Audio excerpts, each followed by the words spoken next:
thinkers, I think this is your moment, and I'm going to make the case as best as I can for you. Consider this. Right now, we've got a really tough economy. You do have some challenges, but think about it from a couple of standpoints. One, I know you've already probably given some budget back. I know you may have had to lay some staff off. I know you're thinking this is not marketing's moment, but I want you to consider this. First of all, you are best enabled to communicate effectively with your employees and rally them in a virtual moment. You have that skill and you know you can do that. That's easy. You got that one. Number two, customers. You, marketers, have a better chance having a conversation and a dialogue and putting a program together that will get customers excited enough to give referrals. Clearly, customers are the key right now to the survive mode, right? You got to keep them, and ideally you want to be able to cross-sell and upsell them. So you as a marketer can really get involved with that. Okay, that isn't even what I'm talking about though here. I want you to think about the role that you can play in driving growth in the company. You're going, rolling your eyes. Wait, isn't that sales? I'm going to tell you this. Salespeople right now are struggling. Why are they struggling? They're struggling because they don't have their events that they can go to. They can't count on taking clients out to dinner or customers out to dinner. They can't get the critical mass of the people in one room in order to help close the sale. That's why deals are slowing down. So, okay, all right, so salespeople can't, some can get in the door, but most can't get in the door. They can't get people assembled. They can't meet in person. How are we going to drive top line growth? How? Marketing. Marketing to the rescue. This is your moment. This is the time when you could probably prove that marketing is more effective than any other dollar investment that you can make. And then consider this. How else is your organization going to drive top line growth right now? Yeah, I know you can cut marketing and I know you can cut other areas. That's not top line growth. That's simply trying to protect the bottom line. Where is top line growth going to come from? It's going to come from something that you marketers do. By the way, R&D takes too long. Tech for operational efficiency, again, that saves money, but it doesn't drive future revenue. So you, the marketer, are going to be able to do this in this moment. And just in case you need it, we'll put in the show notes a couple of great articles on why marketing in a recession is a really good idea because everybody else is cutting back. Okay, so how am I going to get to my guest here? Well, here's the thing. When we were doing our pre-show, our planning the story, Katie Risch, who's the CMO of Centro, this is when this came up. This is how I sort of got this epiphany that this is marketing's moment. Centro, by the way, is a Chicago-based global provider of enterprise-class software for digital advertisers. Katie, welcome to the show. Thank you for having me. So 15 years ago, you were the second employee of Centro. I think that's right? You were number two, which is amazing. Well, number three, technically, if you count our CEO as an employee. Fine. So number three. And at the time, you were a startup sort of focused on digital media buying. Now the company has what? I know, 800, 900 employees? Around 700. 700. Okay. Still from 3 to 700 in 15 years. And you're as much a software company as you are a managed service provider. Yeah, one thing for sure, we've established that you know how to bet on the right horse. I would agree with that. It took a big risk coming to Centro at the time that I did, when we were working in a small little office using IKEA desks. So it's been an amazing ride, and I feel really lucky to have been a part of it. And you've also had a really interesting career trajectory getting to the CMO role. Just first, before we go there, talk a little bit about the evolution of the company from really essentially a buying agency to now a digital media management platform. Sure. So as you mentioned, Centro really started as a service for ad buyers, agencies, brands who really needed help with their digital ad buying. The landscape was very fragmented at the time. They didn't have the staff or the resources to do it effectively. So they started using Centro. And we actually executed those buys for them through our own proprietary software. So we've been using Basis, which is the platform that we externalized to the market a couple of years ago, internally to really power all the buys of our clients for over a decade now. So I actually stepped into the CMO role exactly at the time as we were bringing Basis to market, and we really pivoted to a tech first company in terms of how we go to market and how we sell. And I think, first of all, there's so many interesting things in this. It's sort of like suddenly, as you became a software company, there was a realization, oh, we need to market like one too. So right. This role didn't exist before then, I'm guessing. The CMO role? Yeah. No, we did have, we had a CMO role before I was in this position. Okay. All right. Bad guess. So one of the things that I think is really interesting, because you started as a managed service company that was using a platform to a software company that also has managed services, you have the advantage in that you get to test your own product, and you get to be on the forefront of using it. And one of the things that I see a lot are twofold. One, software companies don't want to do that because they are worried that it's going to decrease the perceived value of the company, right? They won't get the 6x or 12x multiple because if you say services, they just think the margin is wrong. And I just think that's such short-sighted thinking. So they're missing out on that aspect. And they're also missing out on being able to test the heck out of the product, particularly when they're introducing new features and upgrades and so forth. So talk a little bit about the power of having both of those in-house. Sure. So I would 100% agree with you. And I think at Centro, we drink our own champagne, which I prefer to say that over eating our own dog food. And what it does is it enables us to be very nimble, very flexible, get user feedback in real time back to the product team so that we can adapt the product quickly and in real time based upon how users are actually interacting with it.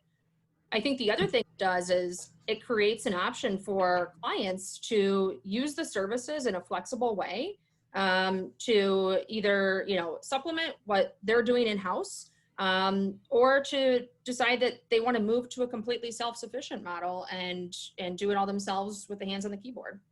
So right. And it definitely differentiator. Probably, I would imagine there are times when, and we're going to see that where people are trying to cut staff. So being able to outsource it entirely makes sense. The downside of it, though, is I wonder if some of your like agency partners or others see you as a competitor, potentially. So that's an interesting question. I think when Centro was purely just a services organization, that may have been a possibility. Now that we're a technology provider, really, I think what that does is it opens us up to kind of work with anybody, really. Just like any other platform, ad tech platform or DSP in the space, if you're an advertiser, whether that's as a marketer or an agency, you're looking for software to help power your business. So that's really the realm that we play in at this point, along with a lot of other software providers that service both marketers and agencies. Okay. I'll buy that. So in our prep call, you called yourself the accidental CMO. Can you talk about your path to being a CMO? Yeah. So I like to look at it more as the fortuitous CMO. But I think so. At Centro, I started as a media planner and a media buyer. And from there, I've held a lot of different posts within the company. So I've ran a product for the company. I built one of our sales divisions in the organization. And then I moved over and started running our customer success and customer experience teams when we launched our platform. So, I think a lot of CMOs, their experience is kind of a mile deep, and with other CMOs, their experience is a mile wide. And depending upon the company, I think there's a spot for both, and I kind of fit in the latter of the two buckets. And it's an unusual path. What sort of gave you the confidence that you could do the job? This was a couple of years ago, right? Yeah. So I've been in the role for just over 2 years. And I would say, it's my understanding of the organization and the fact that I have worked across so many different roles within the company. Every company is different, and at Centro, for us, alignment between sales and marketing is critical to our success. And I think given, I came from part of the company where I ran a sales division, I'm closely aligned with the sales team. I felt really comfortable that I could bring that to the table and help the company move forward. Yeah, as you know, we just recorded recently or released an episode on sales and marketing alignment, and but having been in that role certainly gives you a real advantage. I wonder, was there a learning curve as far as the craft of what a CMO does every day and how all the mechanics of marketing? Absolutely, and I'm learning every day still today. I think for me specifically, as somebody who has not been a career marketer, so to speak, I had to really build a team around me of folks who came to the table with subject matter expertise and could really help us, move the marketing function forward to fit the company's needs. So finding folks who were experienced and who were experts in things that I, specifically wasn't, was really critical in the first year of my role. Right. And what's so interesting about that is you can bring in those folks, and then the organization, so you know how to get things done. You can make smooth the way for them, but you also give them a lot of growth room and can have to rely on their expertise. All right. I want to ask, so, at the beginning I offered this sort of rosy, now is the time for marketing to really shine. Does that resonate with you? It absolutely does. And it's not that I think marketing is more important than it was before, but it's just the priorities we've taken on have changed. And, at Centro specifically, so, our lifeblood is really the technology and then the people. And with our people, frankly, stuck at home, they're not able to get out there at the various events and get in front of our clients. So I think that's where marketing really has the opportunity to step up as kind of the face and the voice of the company in leading and driving a lot of our communications.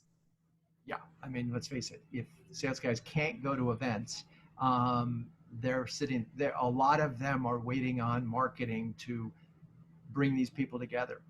So I'm curious, you were in the job maybe a year and a half when COVID struck. And if you could sort of go back to February, March, where your story and message was, and then what had to change?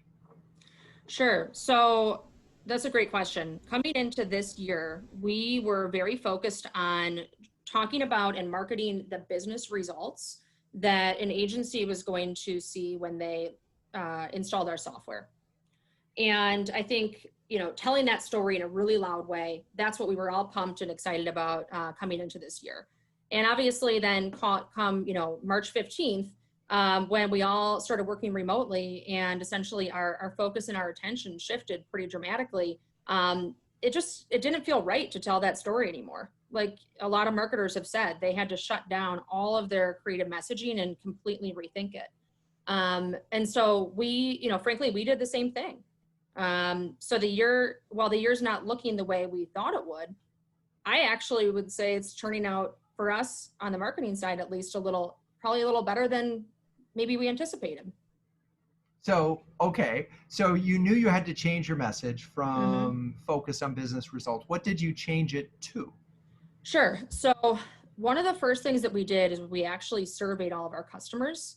And what we wanted to do is listen to them, hear from them, hear what challenges they were facing, and ensure that we were bringing that feedback back to our product team. And as a result, we actually, we developed and built and brought a new product, a companion product to our platform Basis to market in July. And that was something that was not even on the radar screen pre-COVID. Oh, that's so interesting. Okay, so first of all, I just want to put a punctuation point on something that I said at the beginning. Marketing is the one that can go to the customers. You got the feedback from them. That led you to realize, oh, wait, there's a new product opportunity here based on a changing scenario. So marketing helped identify an opportunity. And I've talked to a lot of CMOs for the show and in other situations where this time frame does require new products. One, just to get attention, and two, if you can address a specific aspect of a new problem, you'll be able to get some attention. So talk about what this new product was and why you felt that it was going to be important. Sure. So the feedback that we got from our customers was that using our platform Basis was enabling them to be a lot more effective working remotely because of some of the collaboration and messaging tools in the platform. But there were additional things and additional asks they had that they felt could help them collaborate remotely with their teammates even better. And so those were the asks and the feedback that marketing really captured and brought back to the product team. And the result was this companion product, I'll call it, to our core platform Basis, called Basis Assistant, that really enables users to capture all of the different notes on all the optimizations and changes they're making to their campaigns in real time using a Chrome plugin, and allows their other buyers on their team to log in and see all of that information in one place as well. So since you can't really wheel over to someone's desk the way you did before and say, hey, can you tell me about the changes you made to that campaign? This really brings everything together in one place. And this, I'm imagining, is just essentially a feature that you gave to your existing customers? Correct. So we're in the middle of a free trial right now. So we have some new customers who are using Basis Assistant as well. And all of our existing customers also have access to it. Right. And it feels like this is a really interesting moment for you guys because, let's face it, we know that the advertising business is down. So agencies are hurting. Many agencies are hurting because their clients have cut budgets from nothing the agency did wrong. It's a reality. And the truth is that it sounds like this product enables them to use your product better, right? And in many ways, it makes it more digital. It makes it more user-friendly. So I think it'd be really interesting if you actually end up trying to charge for it when in fact it just enables people to use it better. Sure. I think it's something that, we're in the trial period phase. The product's been live for just about a month. And so we've still got, a lot to learn. Right. But at the end of the day, the focus was really on building something that could help our users while they're all Right. working remotely. And, we weren't necessarily focused on revenue when we built it, which may Right. not be advisable, but, during a pandemic, you kind of got to think outside the box. Well, yeah, and I've talked about that and written a lot about that. Giving something away of value right now is really, really important, particularly for customers who might be hurting because they're really going to appreciate it. So I think there's real value there for you. And it's funny, I think I told you the story in the prep call. We had a client we were doing some customer surveying on and interviews. And one of the things that we noticed after 15 interviews, that the customers that had a particular module, which was the Insights module, were far happier than the customers that didn't. And so they were more likely to expand it to new regions. They were more likely to spend money and recommend it than those that didn't. And you have to say, was that company hurting themselves by charging for this extra module, right? Because in fact, the biggest problem with software is that the users don't take advantage of everything that they have, right? That's part one. And then part two, what I think is really interesting is you made your product essentially more sort of a business continuity tool. And anybody who's doing things that are business continuity related, were able to have a conversation that made you an essential business, right? Whereas without it, you're nice to have, but I'm not going to make any changes right now. Sure. And I think that's what a lot of companies. Anyway, I just blabbed a lot about theory, and I didn't even end up with a question. But let's ask, how has this played out for you? Sure. So we are a month into Basis Assistant being live, and we are nearing that. We have 200 customers who are currently using the platform. So overall, I would say it's going well. We're getting a lot of great feedback from customers so that we can actually continue to evolve and move this product forward with new features and new bells and whistles. So overall, I would say it was something that was not on our radar screen coming into the year, but it's something that the sales, the product, the marketing teams all really came together on, and we were nimble, flexible, got it out the door, and now we're getting really great user feedback. So I would call it a success, and I'm pretty proud of how the company came together on it. So you after COVID strikes, you say our messaging is wrong. We do this survey, we find this new product. Were there any other changes or things that you made in your marketing mix in the post-COVID? Definitely. Post-COVID so is wrong. Talk about yes. Right. We're still in it. We're still in it. So definitely the marketing team really, coming into, call it March, we decided to pivot and become very much a content creation team for the company.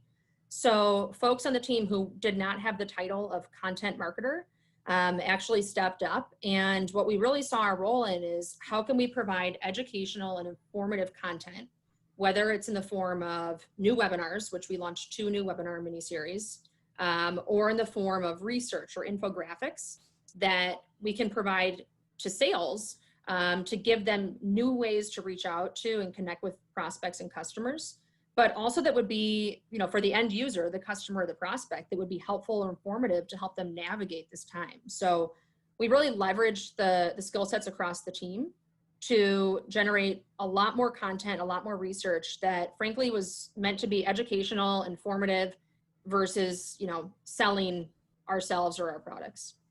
Well, part of this right now is that we're all planting seeds, a lot of seeds, because you just have to, because it's very hard to get anybody to buy something completely new. And it's even hard, to think about training and all of those things that you used to do on site. But so educational content makes a lot of sense. Was part of this resource reallocation people who might have been on events teams suddenly becoming content people? I would say it included that. Luckily, our events team is already a cross-functional team, so there were other things that they could pick up and run with right away. But across the team, really, almost everybody became a content creator of some sort. So we also leveraged other folks in the company, subject matter experts, who could help us with getting new content created and out the door faster. So it was just a way that we saw marketing being able to provide more value to the sales team and frankly to the end user, the customer, the prospect. Got it. You mentioned webinars, 2 webinar series. I've heard from some CMOs that they're starting to see webinar fatigue. How have they been working for you? So I would agree with that statement. We already have a monthly webinar that we run under the Centro Institute, which is our thought leadership house umbrella. And so that monthly webinar is continuing. We haven't really seen much drop off with that. We did launch the webinar mini series in May, and we actually saw significantly higher engagement and registration rates with that first webinar mini series. We then launched a second webinar mini series towards the end of June, and we did not see as great of results from that one. And I think you're right. I mean, we're at the point where everyone's on Zoom all day. They're sitting in webinars. How many webinars can you attend in 1 month? So I think the challenge is, how do we keep these engaging? How do we keep them informative? And we're going to have to mix it up. Yeah, and the few webinars that I've attended were completely backwards in my mind, and I'm just going to rant on that for a second. So they started with sort of a 10-minute introduction from a senior executive, sometimes the CEO, who talked about the vision of the company, and then it was a 20-minute presentation on the features of the product by like a salesperson or a technical person, and then finally they got to a Q&A with or a presentation by a customer, and then a Q&A. And the thing and they left like 7 minutes for Q&A, and there were still questions. It's like, flip the whole damn thing. What people want to hear from is customers who have an interesting use case that might be similar, and then get to the Q&A so that you can have this interactive component. Because if you don't you lose to email, which is what your Slack, email, Teams, whatever it is, that's what you're competing for when you do webinars, right? So Sure. I'm just curious, how have you structured yours? So we actually did not take the approach that you just ranted about. So we did actually take the approach of, one, shortening the length of the webinars.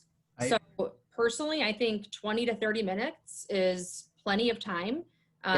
And people want to move on to the next thing. So keep it short, keep it informative, so you can capture and keep people's attention, and focus on the content that's going to be helpful, educational, informative, that's about the audience first before you talk about yourself. And maybe don't even talk about yourself at all. There you go. Yeah, I'm with you there. But, you know, if they're attending the webinar, they may already know who your company is, and you can always follow up with more information. Exactly. Deliver on the promise. Make sure that promise is interesting. Okay, Centro Institute. Sure. Is it really an institute? Well, what do you mean by, is it really an institute? Well, you know, when I think of institute, I think of a place of higher learning and a concentration, and they're people who are PhDs that have expertise that run deep, and you know, and so I'm just, I mean, I'm riffing a little bit, but tell me, I love the name, I guess is.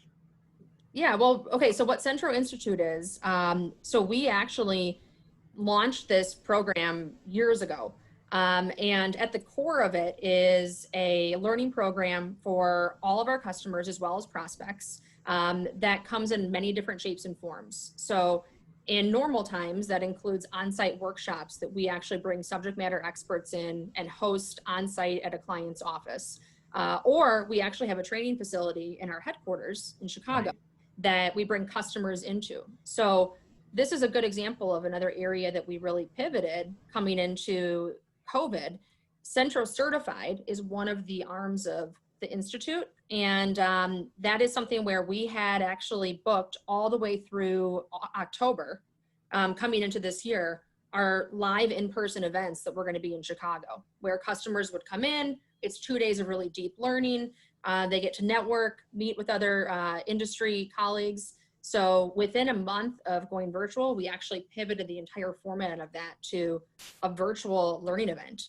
And we opened it up to non-customers as well, which is not something we had done in the past. So, and just, did you ever charge for the certification program? So it's actually included when a customer works with us. So as of right now, we do not charge customers for it. It's always been free. And our intent right now is to keep it that way. Yeah, oh, it's interesting because I know that Marketo, Demandbase, a number of companies that have, you know, software as a service type models, they actually charge for it, and people pay to be certified on various levels. But what's interesting is, at least in the case of Demandbase, they decided to, in fact, not charge for it during this period. Which is fascinating. So yeah, I've seen several companies do that. Yeah, exactly. And again, you're planting seeds.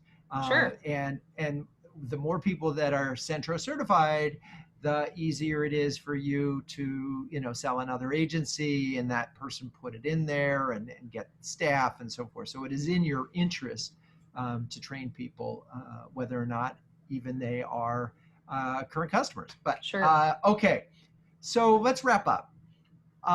You come into the CMO role. What was the biggest surprise for you about the role? I would say the biggest surprise was how much the marketing team actually did that I didn't even know about. You know, marketing from my standpoint, as somebody who had come from the sales side of the business, or who was, you know, running a product, I was really focused on kind of the product marketing, the branding aspects, the things that I could see.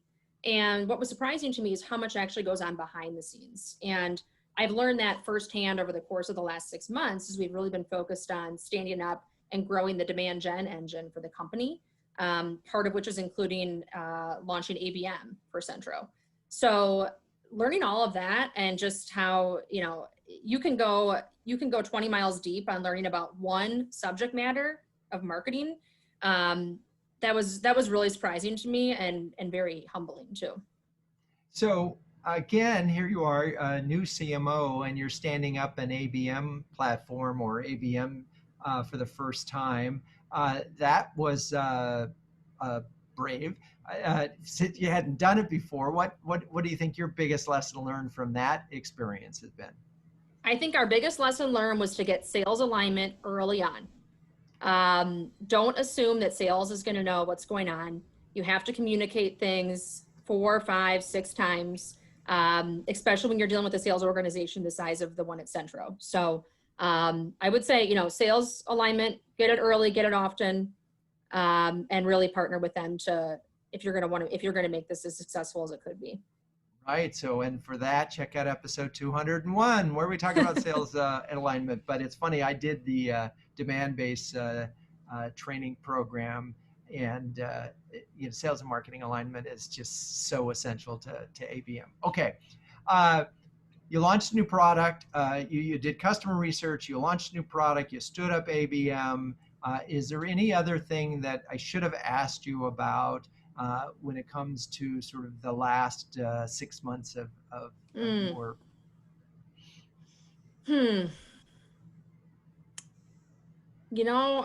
I can't think of something offhand.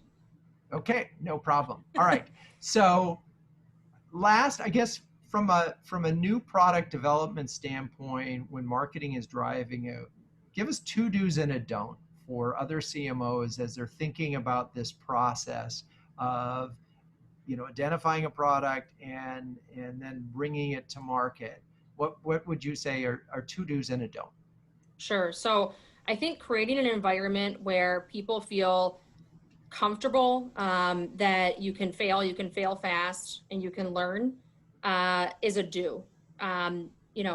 Making sure that folks feel that they are going to be supported if they do fail, and is going to create a more nimble, more flexible environment, and one where people are going to be willing to A/B test, and not feel that they're going to lose their job over something going wrong. So that would be my other do, would be really to test and learn, and to do it fast, and really use those learnings to drive your decision making going forward. And a don't? So the don't would be, don't operate in a silo.